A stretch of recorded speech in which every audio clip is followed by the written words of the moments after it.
Jadi agama kita itu mengajarkan yang benar-benar. Islam tuh ngajarin yang benar, bukan yang nggak benar. Jadi kalau ada yang kurang tahu tentang Islam, jangan mencela dulu. Ada Islam itu radikal, ya kenali dulu dong, jangan langsung menjudge. Kenali dulu, masuk dulu ke Islam. Masuk Islam dulu.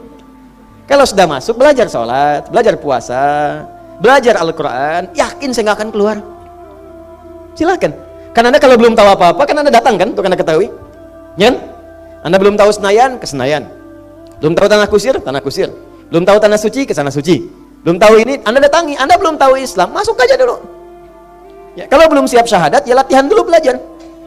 Latihan belajar, pahami dalam Islam, sampai Anda bisa menyimpulkan. Kan gini, pendekatan logikanya kan sederhana. Kalau ada satu ajaran ini disampaikan, ini baik, ini baik, ini baik, yang ini nggak baik. Jangan dihukumi ininya salah. Dicek yang ininya, dia bagaimana memahami ajarannya. Makanya ada Islam, ada Muslim, itu beda. Islam tuh bingkainya, ajarannya, nilainya, petunjuknya. Muslim orangnya. Kalau dia mempraktekkan benar, ya jadilah orang benar. Kan banyak orang Islam baik. Dari 200 juta itu yang baik kan banyak.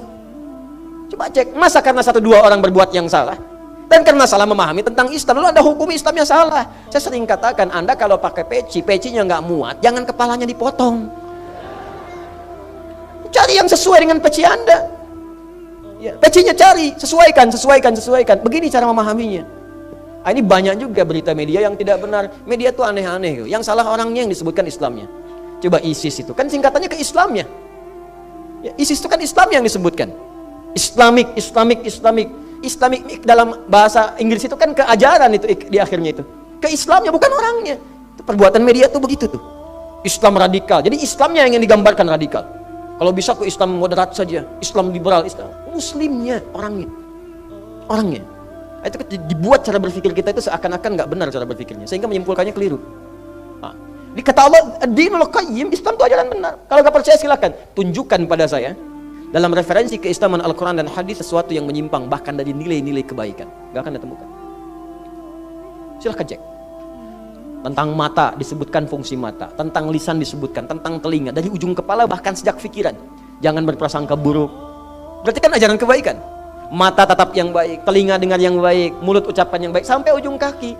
Pelakunya Muslim. Ketika mengucapkan yang kotor, bukan ajarannya yang salah. Jadi kalau orang Islamnya benar pasti baik. Nggak usah jauh-jauh lah. Orang paling buruk semuka bumi jahiliyah. Makanya disebut jahiliyah. Jahlun itu bodoh, tak kenal baik. Jahilun orangnya, kalau digabungkan dengan sifat jadi jahiliyah. Perbuatannya ada, orangnya lengkap, komplit, profesional semua. Pezina profesional, pemabuk lengkap, semua. Tapi ketika datang Islam, dia berubah total semua. Jadi khairul ummah. Yang paling jujur ada, yang paling dermawan ada, semua ada. Sangat menarik gitu. Jadi kalau sekarang kita ingin menjadi bagian dari rujukan ini, satu, kata Allah ini, Dzalika Dinul Qayyim, ini rajin mengoreksi diri, bagian dari ajaran agama kita. Makanya kalau orang Islamnya benar, koreksi diri kita sekarang. Lihat. Yang kedua, ada juga kemudian turunan dari Ad-Dinul Qayyim, mengeluarkan kalimat ad-dinnya, maka qayyim menjadi sifat. Kalau jadi umum. Din, contoh, din. Ada padanan din dalam Quran surah ketiga ayat 19. Innad dina indallahil Islam. Kalau kita pakai dzalika merujuk ke sini. Kalau kita pakai kaidah umum di sininya ad-din, innad dina indallahil Islam. Ad-din gini sama dengan al-Islam. Nah, terus buat persamaan lagi. Al-Islam sama dengan apa? Apa?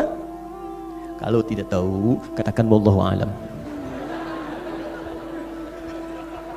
Ad-din sama dengan Islam. Islam sama dengan ad-din. Ad-din sama dengan Islam. Islam sama dengan ad-din. Ya, Allah wa rasuluhu a'lam. Tanyakan pada Allah, tanyakan pada Rasulnya. Tanyakan pada Rasulullah SAW. Hadis riwayat Muslim nomor hadis yang ke-8 tentang Islam. Al-Islamu an tashhada an la ilaha illallah wa anna Muhammadar Rasulullah wa tuqimas salat wa tu'tiyaz zakah wa tasuma ramadhana wa tahujjal baita in istata'ta ilaihi sabila. Maka jadi 5 pokok disebut dengan rukun arkanul Islam. 1 syahadat, yang kedua salat, ketiga, keempat, kelima haji dan umrah. Maka kalau dipahami seperti ini, yang kedua, Rajab menjadi istimewa karena kita dimotivasi untuk meningkatkan ibadah di pokok-pokok keislaman. Syahadat, ibadah.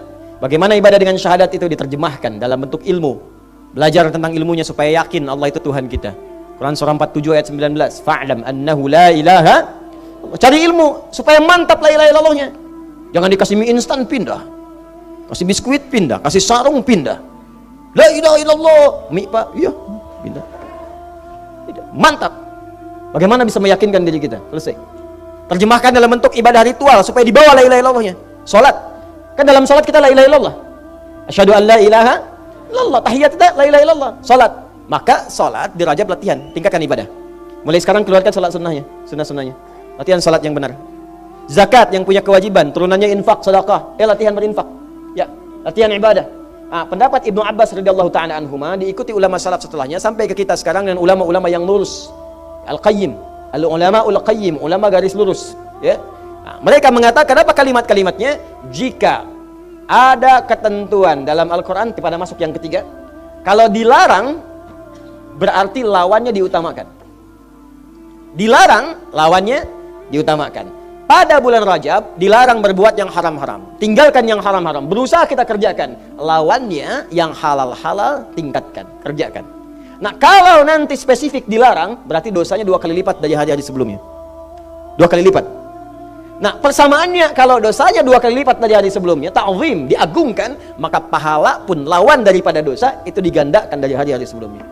Maka Rajab punya keistimewaan yang kedua, ketika seorang banyak berbuat amal saleh, maka yang baik-baik tadi pahalanya dilipat gandakan lebih daripada hari-hari sebelumnya. Ya, Allahu a'lam berapa nilainya, tapi kaidah berkata demikian. Maka sekarang perbanyak salat sunnah, ya, perbanyak amal-amal saleh. Karena itu ketika orang mulai lalai dengan keutamaan Rajab, banyak di antara para sahabat yang menghidupkan itu. Cuman sayang sebagian orang karena ingin memotivasi, cuman caranya salah, dibikin hadis-hadis palsu. Jadi kalau Anda ingin membawa orang pada kebaikan, lakukan dengan cara yang ma'ruf, tinggalkan yang mungkar. Maka muncullah banyak hadis palsu di Rajab ini. Tentang puasa, tentang sholat, banyak. Padahal nggak pakai hadis palsu pun sudah ada hadis-hadis yang sahih. Sudah ada Quran bahkan. Maka silahkan tingkatkan, malam bangun sholat sunnah. Apa jenisnya? Tahajud ada. Ya, qiyamul lail ada. Ini nggak usah ngarang-ngarang pakai yang lain-lain. Kalau mau doa ya doa silahkan dalam sholat. Sudah ada hadisnya sahih. Ya, sudah ada. Kemudian ayatnya sahih, tahajud sahih, hadis Muslim banyak. Ya, nomor hadis 749 bagi pemula, salatul laili matna matna wa idza khasyiya ahadakumul fajr falyutir rakatan wahidah. Abu Dawud nomor hadis 1367. Itu yang menggunakan 2 ujungnya 1. Yang 443 Al-Bukhari nomor hadis 2008 dari Sayyidah Aisyah radhiyallahu taala anha. Ya. Suila Sayyidat Aisyah radhiyallahu taala anha salat Nabi sallallahu alaihi wasallam. Ya, bertanya, datang 3 orang sahabat. Ya, siapa di antara mereka? Ya, datang kemudian Abdullah bin Mas'ud radhiyallahu taala anhu, Hudzaifah al-Yamani, Ubay bin Ka'ab datang bertanya kepada Sayyidah Aisyah, bagaimana salat malamnya Nabi? Kata Sayyidah Aisyah, la tas'alu an husnihinna wa tulihinna. Ya, usolli arba'an, thumma yusolli salatan.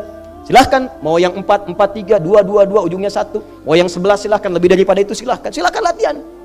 Tapi isi dengan ibadah, meningkat pahalanya. Tapi nggak usah bikin hadis palsu. Makanya banyak ditemukan di bulan Rajab ini hadis-hadis palsu. Bukan amalnya yang salah, hadisnya yang keliru. Ada yang salah paham. Karena banyak menganjurkan tadi, ada 2 terjadi kesalahan. 1, banyak menghadirkan hadis palsu, sehingga masyarakat salah paham. Gak usah sholat di malam Rajab, hadisnya palsu. Bukan sholatnya, hadisnya yang salah. Bukan sholatnya. Dan hadis pun bukan Nabi yang salah, karena Nabi gak pernah menyampaikan itu. Ada yang menduplikasi, ada yang bikin hoax. Dan bahaya orang yang bikin hoax atas nama Nabi seakan-akan memesan kafling di neraka satu tempat. Hadisnya sahih. Man yatabawwa alayya muta'ammidan man kadzdzaba alayya muta'ammidan falyatabawwa maq'adahu finnar. Siapa yang sengaja bikin hoax atas namaku, mencatut namaku dalam informasinya, maka seakan-akan dia pesan tempat satu kafling di neraka. Itu bahaya. Dulu begitu. Jadi bukan dilarang salat malam, silakan malam hidupkan. Siang hidupkan dengan beramal, istighfar macam-macam silakan. Itu udah biasa.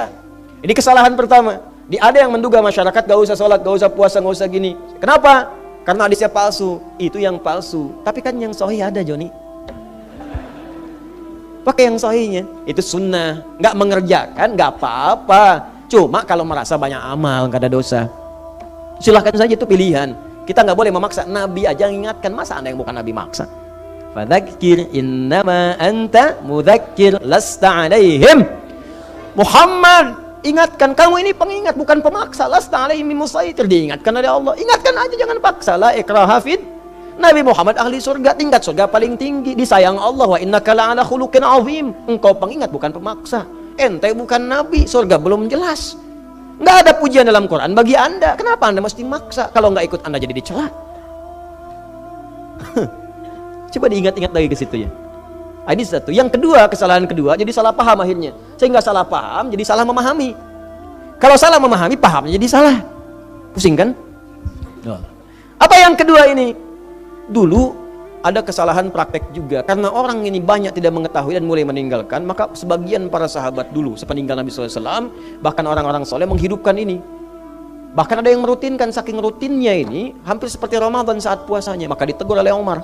Umar pernah menegur sampai memaksa seorang temannya itu untuk makan. Jangan kesankan pada orang itu seakan-akan seperti Ramadan sehingga jadi beban. Bagi ente mungkin sanggup, orang lain belum tentu. Kenapa? Karena orang soleh itu amalnya cenderung ditiru. Ada kiai bagus diikutin, ustadz bagus diikutin kan? Bukan cuma amalnya, kadang pakaiannya diikutin, gayanya diikutin. Saya pakai baju, orang ikut pakai baju, ya kan? Daripada nggak pakai baju, pakai cari peci diikutin. Jadi ketampilannya diikutin. Apalagi amalannya cenderung diikuti. Maka Umar itu merasa nggak semua orang awam bisa begitu. Ada amalan-amalan awam, maka diingatkanlah seperti itu. Dan sebagian kamu jangan rutinkan, jadi orang mengira seperti Ramadan nantinya. Bukan nggak boleh tiap hari puasa. Kalau pengen puasa mengoleksi diri silakan, perbanyak silakan. Bukankah yang dianjurkan diperbanyak puasa oleh Nabi di bulan haram itu? Ya banyak puasa silakan. Banyak itu kan kalau yang sudah sering Senin Kamis banyak, Senin puasa, Selasa puasa, Rabu tidak, Kamis puasa lagi. Itu kan banyak, ya kan? Nah, tapi dulu itu ditegur, bukan nggak boleh puasa, tapi jangan sampai orang awam menaikkan level dia pada yang tidak mampu. Itu maksudnya. Ini bukan nggak boleh puasa, bukan nggak boleh sholat malam. Kalau Anda mau coba silahkan, tapi jangan sampai dengan mengerjakan itu menjadikan seakan-akan itu bagian yang harus dikerjakan seperti hukum wajib. Itu maksudnya. Tapi jangan sampai kalimat-kalimat itu menjadikan orang malas beramal. Quran nyuruh beramal, tapi karena kalimat Anda orang nggak beramal, karena salah paham tadi. Paham sampai sini ya? Yang terakhir, fala tazimu fihinna anfusakum. Ini mirip-mirip dengan yang pertama. Kalau yang pertama latihan, kalau yang ketiga pendekatan. Jangan banyak berbuat zalim. Ya, terutama pada diri kita sendiri. Dikata Allah, sebelum Anda berpikir zalim pada orang lain, jangan-jangan kita zalim pada diri sendiri. Apa zalim pada diri sendiri? Menempatkan sesuatu bukan pada tempatnya. Mata itu tempatnya melihat yang baik, bukan melihat yang tidak baik. Lisan bicara pada yang baik, bukan pada yang tidak baik. Ketika Anda berbicara pada yang tidak baik, Anda zalim. Ketika mata bernata pada yang tidak baik, Anda zalim. Kalau zalim terjadi di bulan Rajab, dosanya 2 kali lipat di hari biasa. Yuk. Ayo, jangan dikumpulkan dosa, sekarang kumpulkan pahala. Sekarang saya bagi satu rahasia. Ini sangat penting dan tidak banyak orang tahu. Ini di antara kita saja. Tadi kan diminta beramal soleh kan? Ya, sholat, kan? Baca Al-Quran, amal soleh bukan? Sedekah, amal soleh bukan? Terus diminta meninggalkan maksiat kan? Baik. Ada satu amalan yang kalau Anda kerjakan itu, maka semua yang tadi akan ikut otomatis. Dan Anda nggak capek, akan ikut semuanya. Udah pasti itu, insya Allah. Namanya asyam. Asyam, bukan asyap, asyam. Asyam disebutkan 9 kali dalam Al-Quran. Puasa. Puasa. Karena itu Nabi sangat menganjurkan puasa di bulan-bulan haram. Bukan cuma di Rajab saja. Dzulqa'dah, Dzulhijjah. Bahkan di bulan haram pun ada yang spesial lagi. Misal, Dzulhijjah ada puasa Arafah. Ya, puasa pertengahan bulan. Itu spesial. Senin Kamis, saking spesialnya cuma Senin dan Kamis saja. Rabu udah nggak bisa. Ya, puasa Daud, misalnya kan. Nah, cuma asyam, puasa menjadi spesial karena puasa itu amalan unik yang saat dikerjakan pasti mengumpulkan amal-amal ibadah yang baik dan menanggalkan hal-hal yang tidak baik. Mengumpulkan yang soleh, meninggalkan yang salah. Itu udah otomatis. Contoh begini, kalau nggak puasa, sholat fardu pun belum tentu bisa dikerjakan dengan sempurna. Kadang-kadang terlambat dikit masih biasa. Tapi kalau puasa, jangankan sholat fardu, ketinggalan sholat sunnah pun jadi nggak enak, gelisah. Ya, termasuk maksiat. Orang puasa itu bisa libur dulu maksiat, berhenti maksiat. Itu orang jahiliyah, itu sudah populer kalimat ini sebelum Nabi Muhammad diutus. Udah tahu mereka informasi ini. Jadi mereka tuh di bulan haram, apalagi masuk Rajab misalnya, itu berhenti dulu pak maksiat. Ya, berselisih genjatan senjata dulu. Jadi kalau ada yang mencela, dasar kamu begini, ntar balasnya bulan depan. Nggak mau dia, karena takut dengan ancaman ini. Fala tazlimu fihinna anfusakum. Di sejahiliyah-jahiliyahnya, Abu Jahal sejahal-jahalnya, itu kalau masuk bulan Hurum berhenti dia buruknya. Terus Anda yang bukan Abu Jahal berbuat buruk lebih daripada itu, berhenti dulu, belajar diri dengan baik, tinggalkan. Caranya bagaimana? Puasa. Sebab dengan puasa itu maksiat ditekan. Yakin saya. Coba di lembaga pemasyarakatan diajarkan puasa itu cepat, itu mempercepat kebaikan-kebaikannya. Pasti tertinggal yang buruk-buruknya, muncul baiknya. Sebab mustahil orang puasa akan mengorbankan puasanya untuk berbuat buruk, mustahil. Berat perjuangannya. Ya, saya kan sering katakan seorang pemarah pun kalau sedang puasa nggak mau marah, marah semarah-marahnya. Azan maghrib jam 6 kurang 5 menit diprovokasi. Oh, kamu begini, dia diem aja begini. Ya. Istrinya bilang, papa tumben gak marah? Ntar habis maghrib. Jelas ya? Hey there. Subscribe to my channel. And also press this bell icon.